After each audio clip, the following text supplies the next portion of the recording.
Okay, so I had to come inside the car because it was way too windy and the sound was just horrendous. But that will not stop us from doing this vlog. During these holidays, I've been thinking a lot about the future, as I always do whenever I take a break. I stop thinking about the present, which is what drives me while I'm at work, of course, and I take a break from life and I take a break from the day-to-day tasks and chores. So one of the things that of course has been bothering me a lot, and that's one of the things that motivates me the most, if I'm completely honest, and I keep on pushing towards fixing this problem, is education. And education nowadays, it just feels backwards. It feels like as teachers, as educators, as schools, we focus on teaching our students knowledge. We show them what the information is that they need to know, and we just pour all that data on them and hope for the best. The problem with this system is that it doesn't teach the students how to learn. It doesn't teach them how to gather knowledge.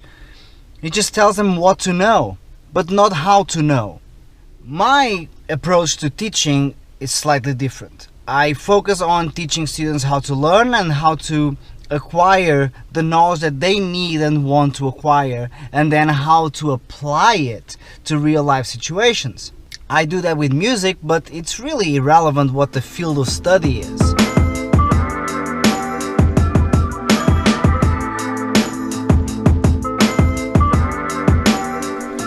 We can literally teach our students how to learn anything. The techniques to learn don't really care for what you're learning.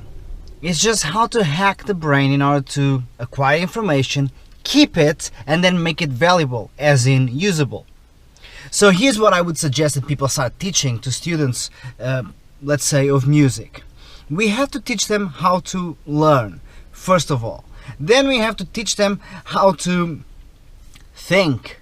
We have to teach them how to create. And there's a method to this madness, which is we have to phase things. In other words, students need some sort of process they can follow at the beginning. So for example, I teach my students the 3 phases of learning. I have another vlog already talking about this, so I won't bother you with it. But the idea is that they know exactly where they are in that process for each exercise, because some people believe in the timeline idea. That's ridiculous. How can there be a timeline? Like, for example, if you've been playing for 10 years but you've never played jazz in your life, well, there's no timeline. You're a beginner. So we need to first teach this to students. A lot of my students, for example, they get confused when we need to go back to square one just because we are addressing a new exercise. They assume that because they know 2 or 3 exercises really well, and maybe they've even mastered one exercise, they've now become a master at everything. No.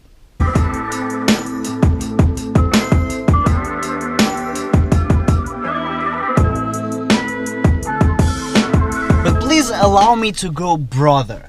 I truly believe that it is fundamental to start teaching application to our students. A lot of our curriculums are only based on data, facts, information, but the students often don't know what to do with it.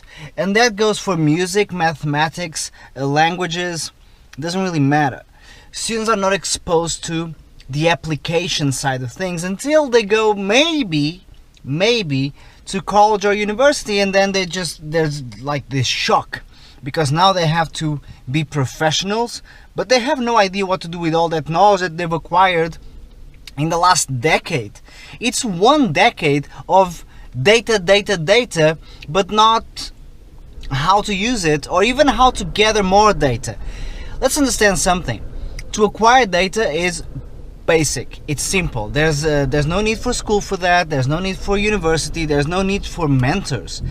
All you need is Google. Now, what Google doesn't teach you is how to filter the data that is useful and the data that is not useful. That is what's difficult. That's what we need to teach our students.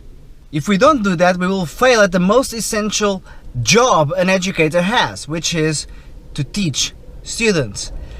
I know it sounds almost sarcastic, but it's not. We are failing at teaching them because we are trying to replace something that is so much better and bigger than what an educator alone can be, which is the internet. The internet is an infinite library of ever-growing information. It's a database of data and facts and knowledge that no one can beat. What we have to do is what the Greeks used to do. Teach people how to think. Teach people how to gather information, how to filter information, how to apply information. That's what we have to do. Something else that concerns me, the fact that we're not teaching students how to capitalize on what they know. In other words, how will they know how to make money? We don't teach them about money. I speak for myself. I wasn't taught about money at all. I'm self-taught, as most of us are. It's ridiculous. We expect, we have this mentality that we don't teach grown-up things to children. That's absurd. We don't need to be mean. We don't have to go around saying that all politicians are liars and money is evil. That's just absurd thinking. And the reason why we think like that is exactly because we are ignorant in the first place. So we kind of demonize or, godify certain aspects of life. What we need is tactics and strategies. Anything else is absurd. We need to focus on teaching students how to acquire knowledge, how to apply that knowledge, and how to capitalize on that knowledge. Otherwise, we will have people full of data, no information whatsoever that they can apply, and then meaningless jobs. So let me finish with this. In a time when we teach machines how to learn, and we teach humans what to know, we've projected onto machines what we must become while we make ourselves obsolete. Now, my friends, that's dangerous. So think about that, and please start contributing towards a more intelligent, more informed, and more resourceful society and world. Please share this video if you believe that someone else will also benefit from these words, and if they do, we can have hope again. If not, I'll keep on going and I'll do my best to teach students how to learn and professionals how to make a living with what they've learned.